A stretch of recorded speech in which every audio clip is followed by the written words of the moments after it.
Que les bénédictions soient, que la lumière engendre toujours la lumière, éternellement la lumière. Qu'est-ce que l'état de transcendance? Qu'est-ce que la transcendance? Vous avez entendu souvent parler de cet état de choses. On vous a montré des écoles de transcendance, la voie de la transcendance. Mais est-ce que vous savez vraiment et est-ce que vous connaissez vraiment et enfin, est-ce que vous vivez vraiment l'état de transcendance? L'état de transcendance, ce n'est pas une voie, en même temps que c'est une voie. L'état de transcendance, ce n'est pas un état, c'est en même temps un état. Cela pourrait l'être. C'est même une attitude, un comportement au quotidien parce que si vous n'apprenez pas à transcender régulièrement, alors vous êtes piégé dans un état ou dans des états. Or, le piège dans un état signifie tout simplement que vous êtes limité, que vous n'arrivez pas à aller plus loin. Et donc, apprendre à un enfant à continuellement transcender, c'est la clé fondamentale de la réussite dans tous les domaines. Chaque jour qui passe, vous devez vous poser la question de savoir, est-ce que j'ai transcendé les états anciens ou est-ce que je suis toujours dans un état actuel de conscience? Parce que si vous ne transcendez pas, alors vous êtes limité, vous n'évoluerez jamais spirituellement. La clé de l'évolution spirituelle, c'est la voie de la transcendance. Mais OK, est-ce qu'on pourrait mieux nous expliquer ce que signifie tout cela? Peut-être pas la définition, mais la signification, la compréhension symbolique de cet état de transcendance ou de la transcendance tout court. Je vais me faire le plaisir non seulement de vous faire savoir ce que signifie l'état de transcendance, de vous faire connaître l'état de transcendance, mais surtout de vous faire vivre l'état de transcendance. Un véritable maître, la clé qu'il a dans la main, c'est la clé de la transcendance. Parce qu'il est obligé de transcender continuellement. Autrement, il serait limité, piégé dans un état.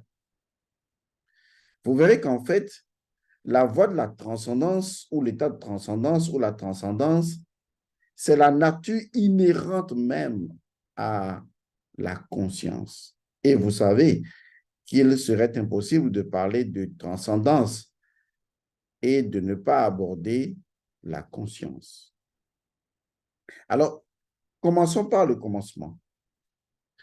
Pour ceux qui ont étudié le code Atum, une formation des plus extraordinaires, vous savez déjà ce qu'est la conscience. Parce que la conscience intervenant dans tous les domaines, et il n'y a aucun domaine, aucun secteur d'existence et de vie dans lequel la conscience ne peut pas être, et la conscience est partout omniprésente, ne pas faire une formation sur la conscience, donc le code Atum qui est directement la formation sur la conscience, serait une erreur. Parce que cela reviendrait à ne jamais savoir comment fonctionne votre conscience. Mais pour vous donner un petit aperçu de la chose, c'est que la conscience ne peut pas être séparée de la présence. Et vous allez me dire, mais de votre présence, et je dirais de la présence, pas de votre présence. Car en fait, il n'y a aucune différence entre votre présence, ma présence et la présence. Pourquoi? Simplement parce que la présence est non mesurable. votre présence est non mesurable. La présence de toute chose est non mesurable. Et donc, nous entrons directement dans ce qu'on pourrait appeler le champ de non-mesurabilité. Et de façon géométrique, c'est tout simplement le point. Parce que le point n'a pas de longueur, de largeur, de hauteur, de volume. On appelle un point un champ de non-mesurabilité parce que le point sur un plan est égal au plan. Parce qu'un point, c'est une notion métaphysique. Et donc, quand on rentre dans le champ de la conscience d'un point, eh bien, on entre directement dans une forme de champ quantique ou de fluctuation intemporelle. Et donc, la conscience, c'est tout simplement la présence en soi. Quelle que soit la chose qu'on peut nommer ou qui existe ou même qui n'existe pas, eh bien, tout est dans la présence. Et donc, votre conscience, c'est tout simplement la présence. C'est à la fois et votre présence et la présence, et naturellement, c'est le champ de non-mesurabilité. Cela signifie tout simplement que à l'intérieur de la présence qu'est la conscience ou votre conscience, il y a une infinité d'états de conscience. Qu'est-ce qu'un état de conscience? C'est une activité au sein de votre conscience qui arrive à un point de chute. Donc, quand votre conscience crée quelque chose, quand votre conscience devient consciente d'elle-même sur un événement, on appelle cela le phénomène de conscience d'état et naturellement qui va engendrer un état de conscience. Ça veut dire tout simplement que tous les états sont à l'intérieur de la conscience et c'est vrai, puisque la conscience est un champ de non-mesurabilité, et bien ce champ de non-mesurabilité englobe justement tous les champs de mesurabilité et de ceci de façon illimitée et infinie, et par conséquent, c'est un champ de non-mesurabilité. Alors, si nous comprenons que notre conscience est la présence et que notre conscience n'est pas mesurable, donc est un champ ou est le champ de non-mesurabilité, et que notre conscience renferme en elle-même une infinité d'états de conscience parce que notre conscience est capable d'une infinité de conscience d'états, alors on revient simplement au fait que la transcendance serait le choix par notre conscience à travers elle-même d'un état différent, d'un état ancien. Et donc, à partir du moment où je considère toutes les réalités de la vie comme étant les manifestations d'états de conscience ou d'états de présence, je peux donc modifier, vous voyez, un état de conscience ou modifier ma conscience vers un état ou conduire ma conscience vers un état. Et justement, ce nouvel état de conscience va créer une nouvelle réalité. On pourrait conclure pour dire que tous les êtres humains, si je ne prends que les êtres humains, vivent les réalités de leur état de conscience. Donc, la réalité dans laquelle vous êtes aujourd'hui, dans laquelle vous agissez et qui vous semble limitante et même à la limite invivable, n'est qu'une manifestation d'un état de votre conscience. Si votre conscience a la capacité de créer un autre état, alors vous sortiriez de cet état. Mais pour le moment, votre conscience est piégée par cet état et n'arrive pas à sortir de cet état, raison pour laquelle vous êtes dans cet état. Et donc, si vous avez envie de sortir de cet état, vous devez alors agir sur la conscience en faisant une modification d'état de conscience ou en entrant dans un état de conscience modifié. Une fois que l'état, la conscience est modifiée, ça veut dire qu'elle est susceptible, capable de créer un autre état différent de l'état ancien et de rester dans ce nouvel état. Et par conséquent, ce nouvel état devient systématiquement et systémiquement votre réalité.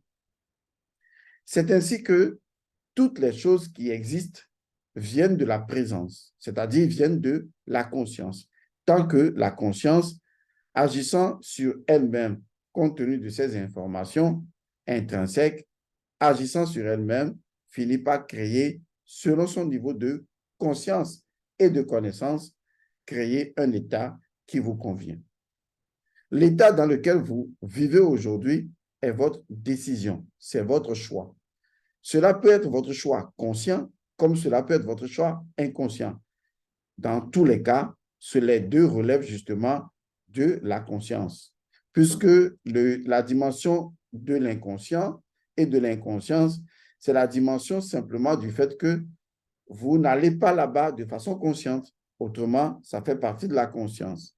Donc, il y a des choix que vous faites qui ne sont pas conscients, mais qui sont des choix du niveau de l'inconscience, mais qui sont en fait des choix liés à votre conscience en totalité, puisque la conscience n'est pas limitative de vos organes de perception, puisqu'au-delà de vos organes de perception, la conscience continue dans des champs qui ne vous sont pas accessibles, d'où les notions de inconscience, de supraconscience, de superconscience.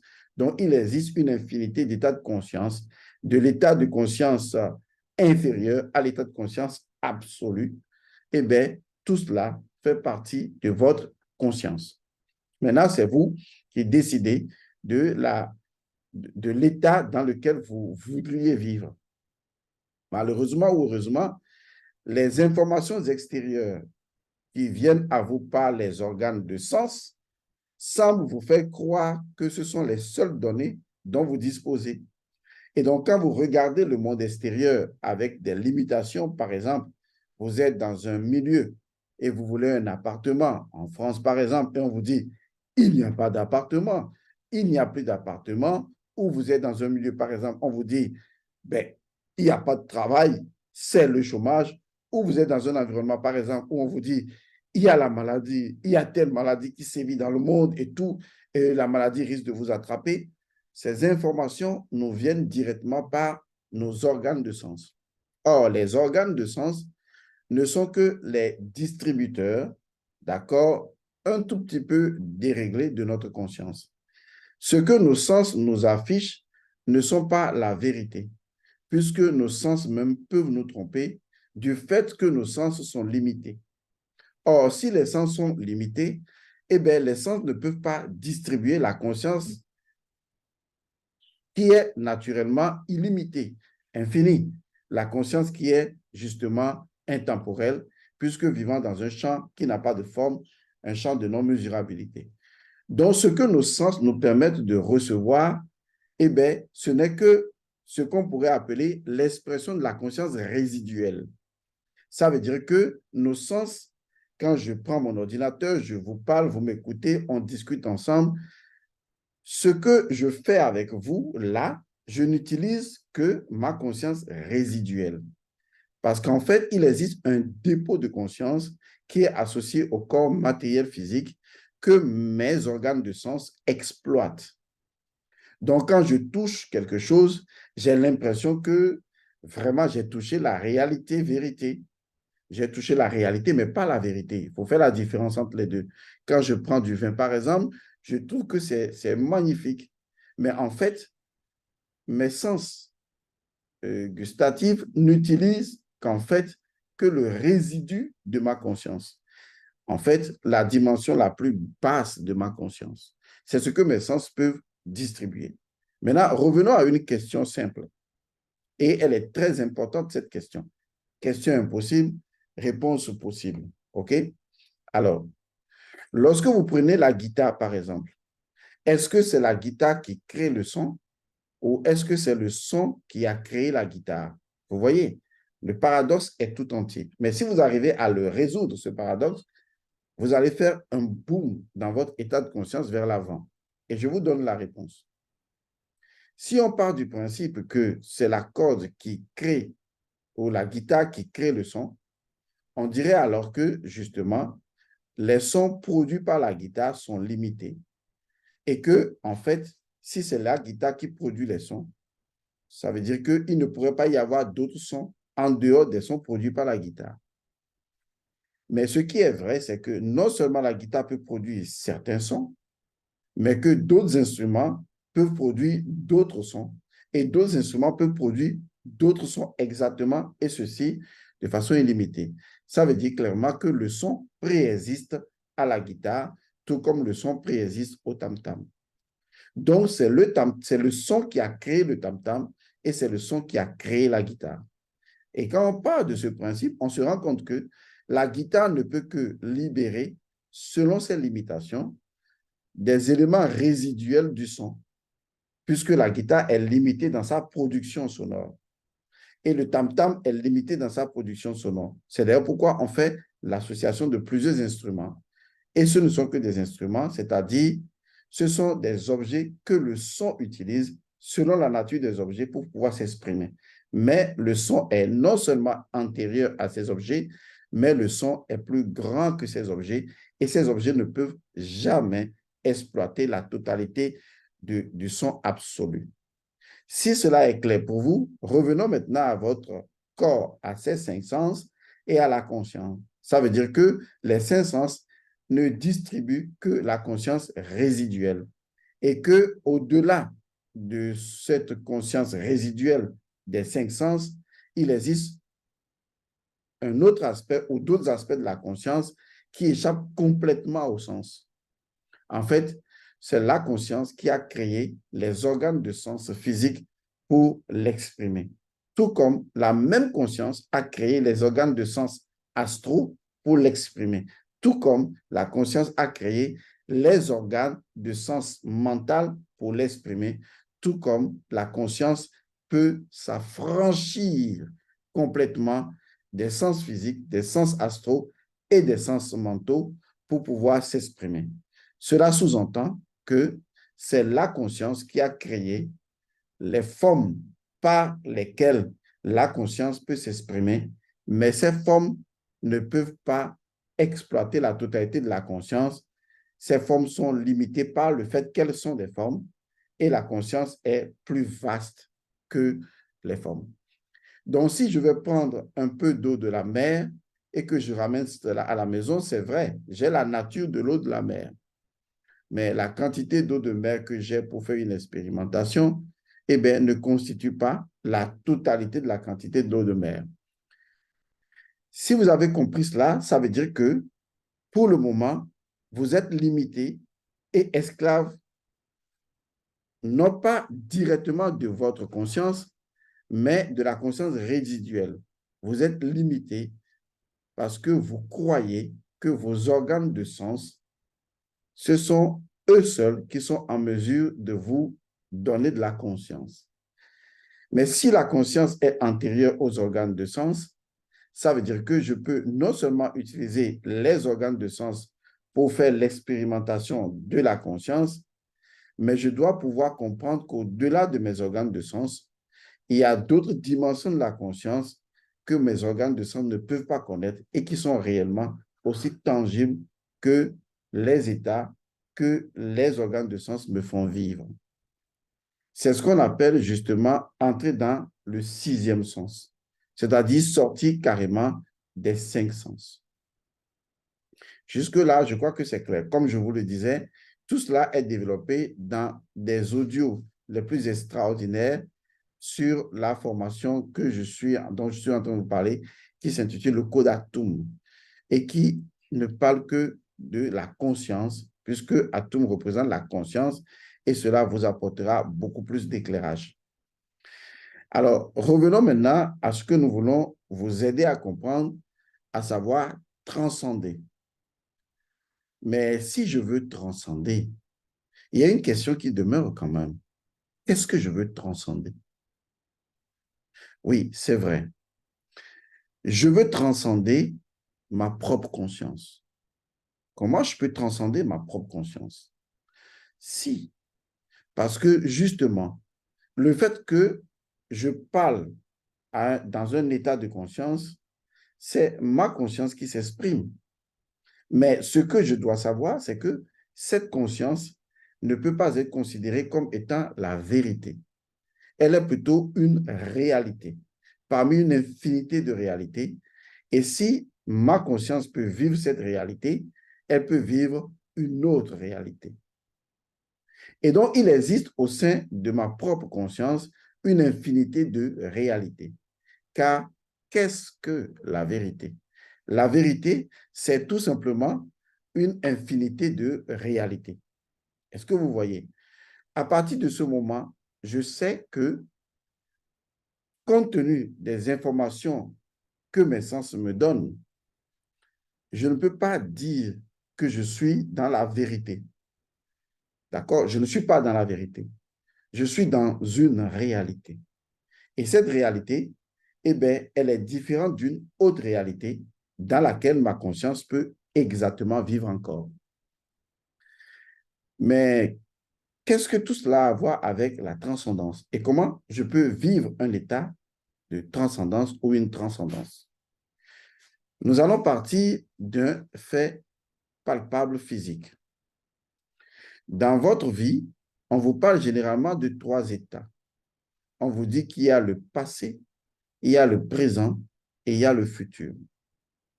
Généralement, on vous fait accroire l'idée selon laquelle le passé est passé et le futur, eh bien, ce n'est pas encore arrivé.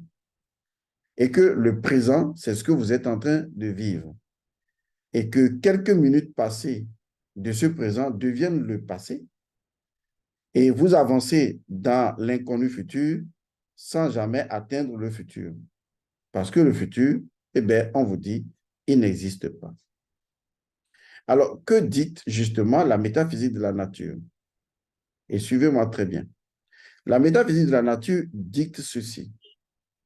Le passé, le présent et le futur sont en train de se dérouler au même moment. En fait, le passé n'est jamais passé. Est-ce que vous voyez? Je pourrais même dire que le passé n'est jamais passé dans le passé. Et que le futur ne doit pas être considéré comme quelque chose qui ne se produit pas. Et que le présent ne doit être considéré qu'une seule et la seule production possible.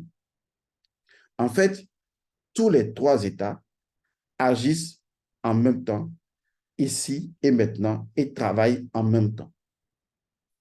De façon plus pratique, cela veut dire que au moment où je suis en train de vous parler, admettons que hier, on peut considérer ça quand même comme un passé, ou on peut considérer le Rafeza passé comme passé, d'accord? Ça veut dire que au moment où je suis en train de vous parler, eh bien, je suis également en train d'accomplir tous mes actes du passé. En ce moment où je suis en train de vous parler, Rafeza est en train d'avoir lieu. Ou ce que j'ai mangé hier, je suis en train de manger cet état, de manger cela.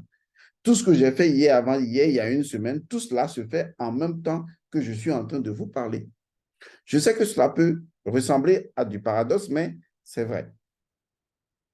Parce que justement, si je peux agir dans l'actualité du présent, c'est parce que les moteurs du passé sont toujours en train de fonctionner.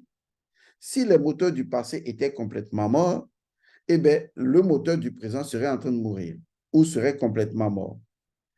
Et donc, c'est parce que mon passé, que je considère passé, mais dans la nature, pour la nature n'est pas passé, eh bien, ce passé est en train d'agir en ce moment que mon présent est en train d'agir. Et si cela est vrai pour et mon passé et mon présent, ça veut dire qu'en réalité, mon futur également est en train d'agir en tenant compte de mon présent et de mon passé. Donc, en réalité, pour faire court cette histoire, voici la vérité simple. Je suis ici et maintenant.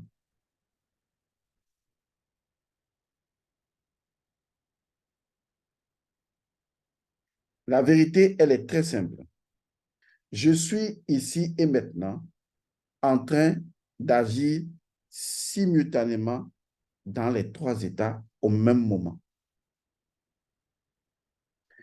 Il n'y a pas que mon passé est passé et que mon présent est mon présent et que mon futur n'existe pas. Ce serait une erreur de penser cela.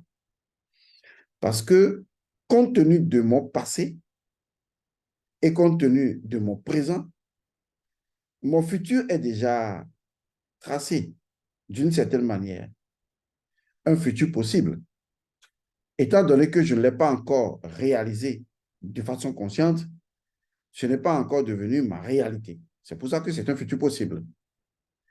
Mais ce qui est vrai, c'est que ce futur possible est là.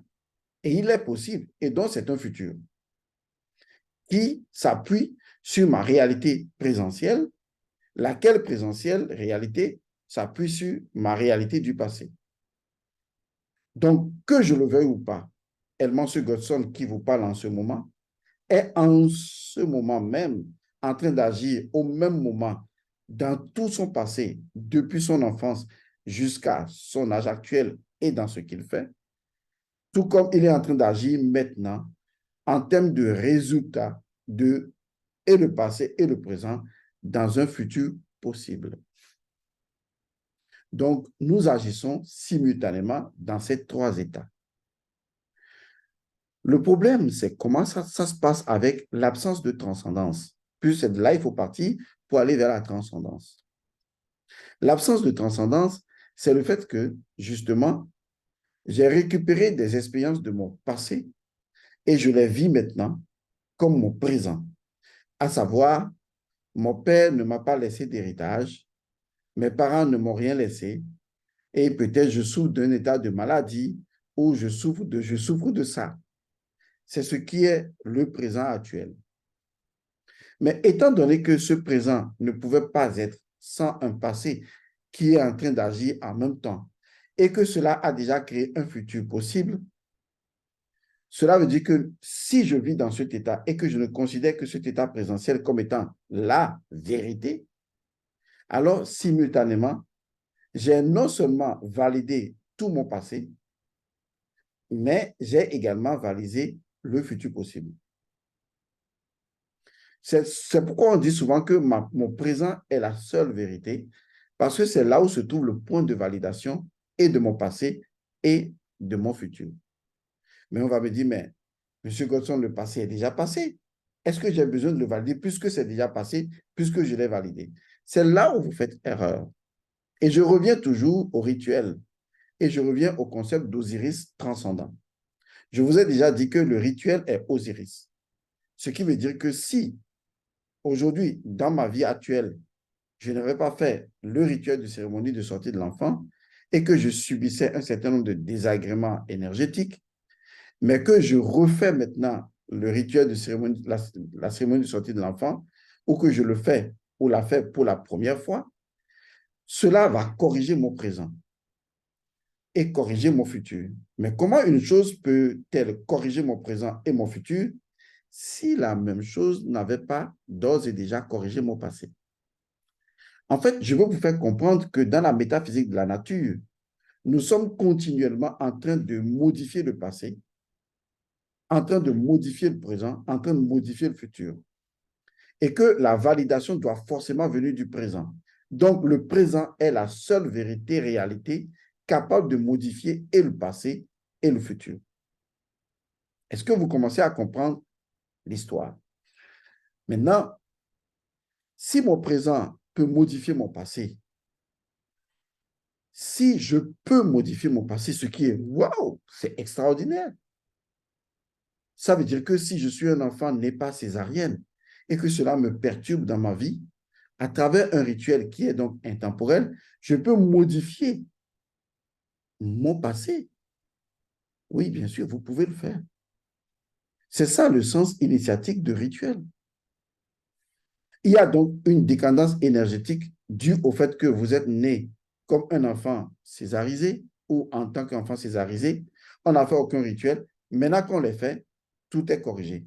Si le rituel n'a pas corrigé le passé, comment le présent a changé ou le futur proche a changé pour que le futur change?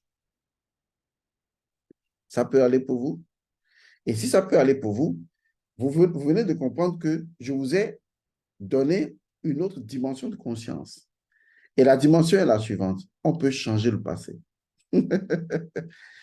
Et ça peut paraître aberrant, mais je vous assure, on peut changer le passé. Mais pour changer le passé, il faut comprendre qu'en fait, le passé n'est pas passé.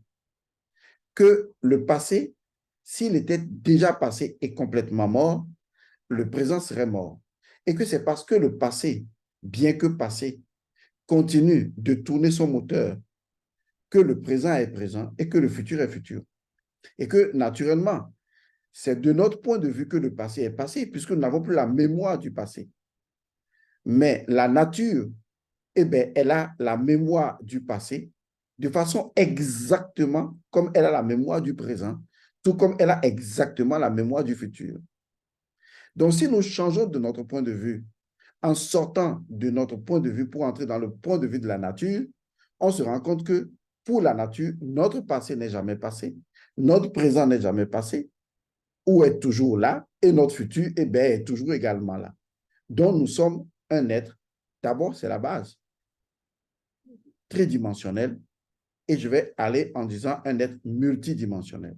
Ça veut dire que nous agissons dans ces trois dimensions et plus en même temps. Parce que si vous ne comprenez pas ce point de départ, la transcendance ne vous sera pas possible. Maintenant, on arrive au phénomène de la transcendance. Le phénomène de la transcendance ne vient qu'après. C'est un peu comme entrer dans la quatrième dimension où se trouve justement le point de départ de la transcendance. Alors, comment est-ce possible, Godson? OK. Allons de façon métaphysico-spirituelle.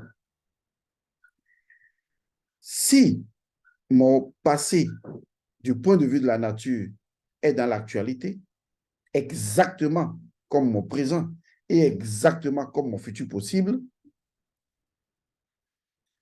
est-ce que cela ne signifie-t-il pas qu'en dehors de ces trois états, je peux assumer un autre état qui soit différent de ces trois états? Ben oui. Donc, je peux sortir de ces trois états. Je peux, comme je vais utiliser un mot très important, je peux nier ces trois états et entrer dans un autre état. D'ailleurs, le fait même d'admettre que ces trois états fonctionnent ici et maintenant simultanément, c'est parce que je suis dans un autre état. L'état de transcendance, de façon significative, nous montre tout simplement que nous sommes conscients que nous sommes à la fois dans le passé, dans le présent et dans le futur, agissant simultanément, et qu'au même moment, nous ne sommes dans aucun de ces trois états, mais nous sommes dans un autre état pouvant les observer en même temps. Si vous pouvez arriver à faire ça, alors vous avez atteint le point de l'observateur, qui lui-même est observé. En fait, je vous le donne autrement, cette image.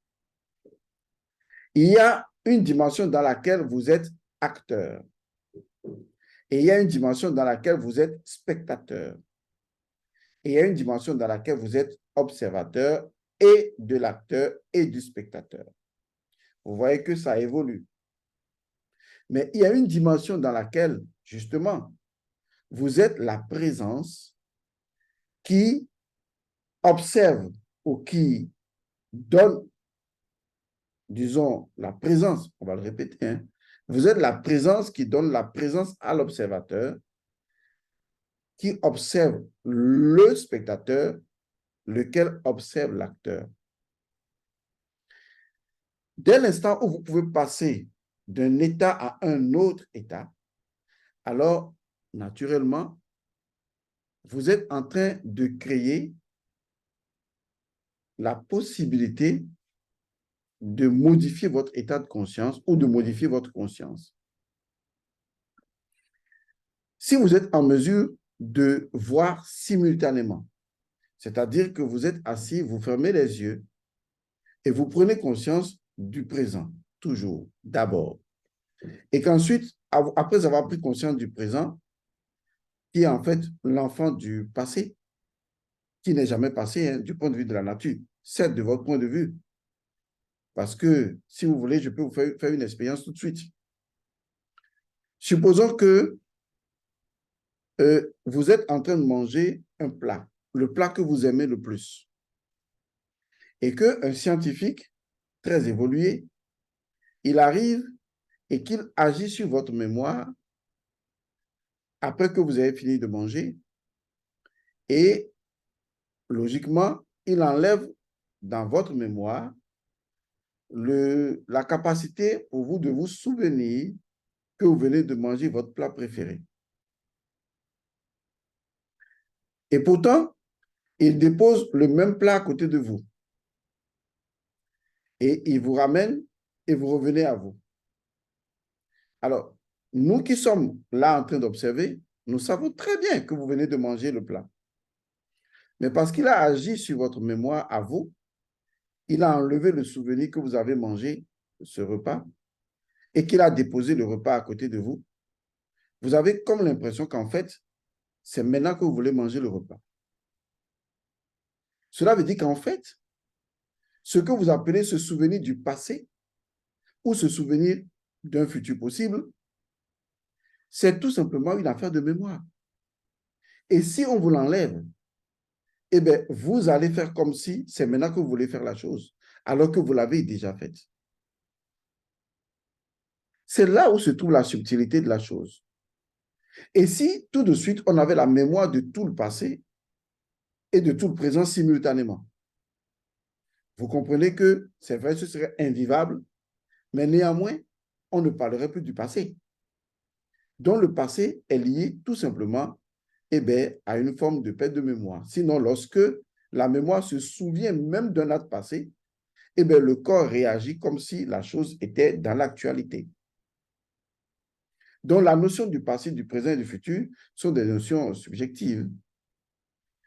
Tout se passe au niveau de la conscience qui décide. Alors, pour le moment, ce que je vous demande, c'est de prendre conscience que vous n'êtes pas en train d'agir seulement maintenant dans le présent, mais que votre passé est en train d'agir également exactement comme il a été ou comme il est, selon le point de vue de la nature, et que justement votre futur, qui est une forme de conséquence de votre passé, eh bien, votre futur aussi agit conformément à cela.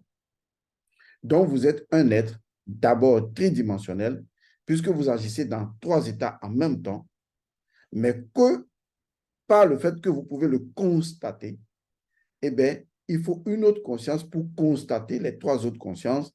Vous êtes un être au-delà des 3 dimensions. Vous êtes un être pluridimensionnel ou multidimensionnel. Ça veut dire que vous avez la capacité de créer un état, un autre état, sur un autre état, et que tous les états superposés sont là, mais c'est vous qui décidez de votre position par rapport à des états ou dans un état. Alors, ce qu'on appelle la transcendance, c'est cela. C'est avoir la capacité de voir les 3 états en même temps et au même moment de savoir qu'on est associé à aucun de ces états. Premièrement, vous constatez que vous êtes dans les 3 états en même temps, en train d'agir en même temps, sans tenir compte du temps, puisque vous êtes du point de vue de la nature. Laquelle nature, sa mémoire est comme si votre passé et votre présent et votre futur sont en train de se dérouler maintenant. Donc, vous adoptez cette position de la nature et vous dites, tous mes 3 états, le passé, le présent et le futur, eh bien, sont en train d'agir maintenant. Et justement, je ne suis également dans aucun de ces 3 états. C'est ce qui vous permettra de sortir du piège de l'état, de votre état de conscience présent et de remarquer que ces états ne sont que des moyens que votre conscience, qui a un autre état, utilise pour agir. Ce qui est intéressant, c'est le fait que vous créez la possibilité pour votre conscience de passer d'un état à un autre état. Et si vous continuez cet exercice, vous allez créer des états modifiés de conscience. Et donc, à partir du moment où j'ai acquis cette capacité, je prends un exemple d'un problème. Supposons que j'ai un problème de loyer à payer. Si je suis en location, ou j'ai un problème de maladie à assumer, ou j'ai un problème de conflit avec une personne. Je pars d'abord du fait que, eh bien, ce problème est un état de conscience. Tout comme le fait que ça a un passé dans lequel je suis peut-être impliqué, puisque peut-être c'est moi qui n'ai pas payé mon appartement, et donc ça a donné cette situation, et ça me donne un futur possible, soit, eh bien, on va me vider de mon appartement. Je vois ces trois états comme étant, tout comme l'exemple que j'ai donné des cinq sens qui ne montrent qu'une petite partie de la conscience résiduelle, je pars de ces trois états et je tire la conclusion que ces trois états ne montrent réellement que les effets résiduels de la totalité de ma conscience et que justement, ces états de conscience sont comme tout simplement des instruments de ma conscience qui transcendent ces états de conscience et qui les a créés. Et donc, je réalise que ces trois états sont là, mais que le fait que je sois en mesure de les constater signifie que je suis dans un autre état de conscience. Et que par ce phénomène, je peux justement créer un autre état de conscience. Et à partir du moment où je suis conscient de ces trois états, ça veut dire que je m'en suis libéré. Je ne suis plus dans le piège de ces trois états puisque je les ai niés. Vous voyez, en observant ces trois états, je les nie. Je nie le fait que c'est moi qui suis dans le passé qui engendre ce présent, qui engendre ce futur. C'est comme si je disais tout simplement que je n'ai pas besoin de la guitare et que j'ai besoin plutôt du piano. Et que je ne veux plus les sons de la guitare, mais que je veux les sons du piano. Et donc, étant donné que ma conscience représente le son par l'exemple que j'ai donné, je dis simplement, je ne veux plus de ce passé, ni de ce présent, ni de ce futur. Je veux un autre instrument. Et donc, je crée un autre événement présentiel, ou tout comme je peux créer un autre événement du passé, tout comme je peux créer un autre événement du futur. Mais Godson, est-ce que tout cela ne va pas être subjectif? Alors que moi, je suis dans la réalité et que mon propriétaire est en train de frapper à la porte de mon appartement, là. Ça, c'est la réalité. Godson, qu'est-ce que tu en penses? Oui, c'est justement ça le problème. C'est parce que vous n'avez pas compris ce que c'est que la réalité. Voici le fondement de la réalité. La vérité sur la réalité, c'est que le premier fondement de la réalité est toujours subjective.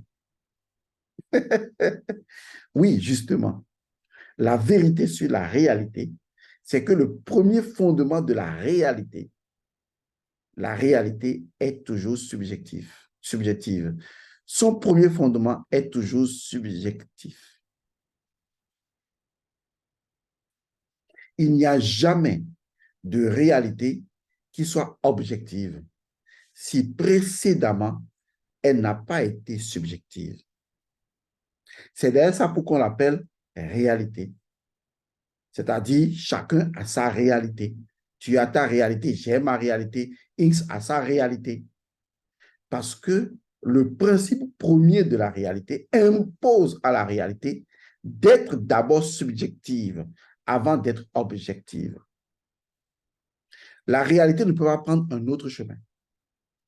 Même le fait de prendre des éléments objectifs d'autres réalités pour en fait votre réalité est un acte subjectif. Alors, est-ce que vous commencez à comprendre notre histoire? Et ça, c'est quelque chose de formidable que je mets à votre disposition. Le premier pouvoir de la réalité, c'est que la réalité est d'abord principalement subjective. Est-ce que vous pouvez intégrer cela? Et même si je considère que je suis dans l'objectif, c'est moi qui suis en train de m'appuyer sur les éléments objectifs pour dire il n'y a pas d'appartement dans le pays Et donc, je construis, de par ma réalité subjective, je vais construire et valider une réalité objective. Mais sachez que la réalité, en tant que principe, ne peut jamais se passer de son propre principe premier, qui est le principe de la subjectivité absolue. Ça veut dire que ce qui prime dans la réalité, c'est la subjectivité. Et que ce que vous appelez aujourd'hui objectivité n'est qu'une suite de validation de plusieurs objectivités, de plusieurs personnes qui ont trouvé leur point de convergence. Maintenant, c'est à vous de décider.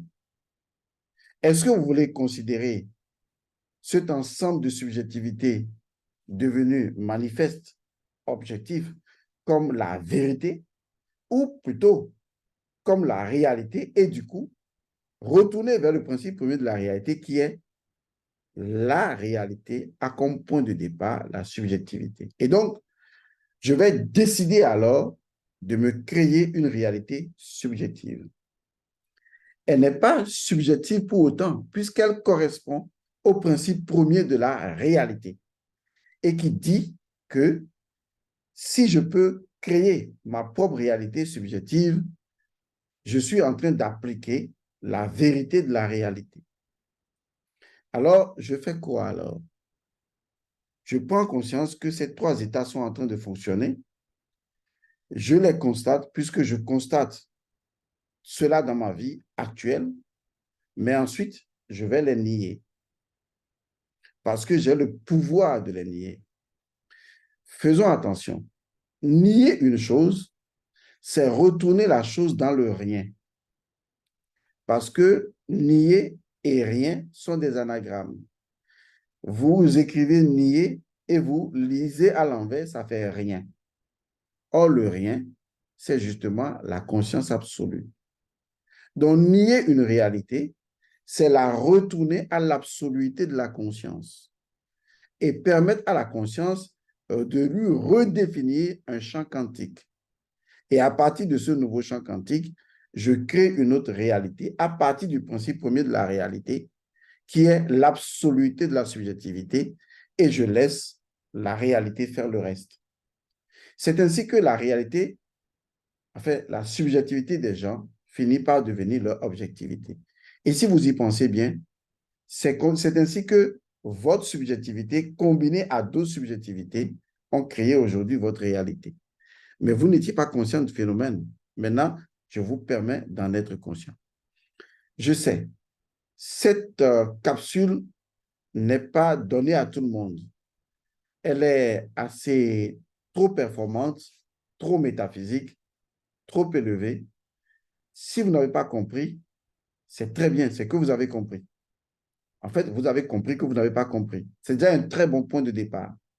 Ce qui va permettre à votre conscience, en réécoutant, de se réapproprier cela.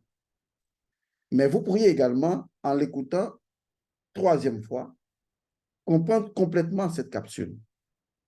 Mais Godson, comment je peux y arriver? Je vais vous donner l'astuce.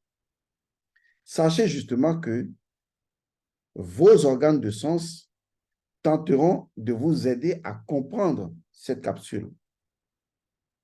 Mais dites au même moment que vos organes de sens ne pourront pas y arriver parce que limités par leur état de connaissance actuel. Et ensuite, dites-vous qu'il y a une autre dimension de votre conscience qui comprend déjà tout ce que je viens de dire, mais que cette dimension ne passe forcément pas par vos cinq sens. Ce qui sous-entend que pendant que vos cinq sens continuent à vous faire prendre conscience, il y a d'autres dimensions qui n'ont pas besoin de sens et qui vous permettent de prendre conscience également. Cela vous permet de faire agir la conscience en extérieur et en intérieur. Et faites confiance à votre conscience. Écoutez cette capsule une fois, deux fois, trois fois et dites, ne dites pas je n'ai pas compris. Dites mes sens n'ont rien compris. Mes cinq sens n'ont rien compris. mais j'ai tout compris. Oui, c'est paradoxal, n'est-ce pas? Oui, le jeu a tout compris, mais mes sens n'ont rien compris. Le jeu a tout compris, mais le moi extérieur n'a rien compris. Et donc, commencez à dire, après avoir écouté la capsule la première fois, dites, mes sens n'ont rien compris et je les comprends. Mais le jeu a tout compris.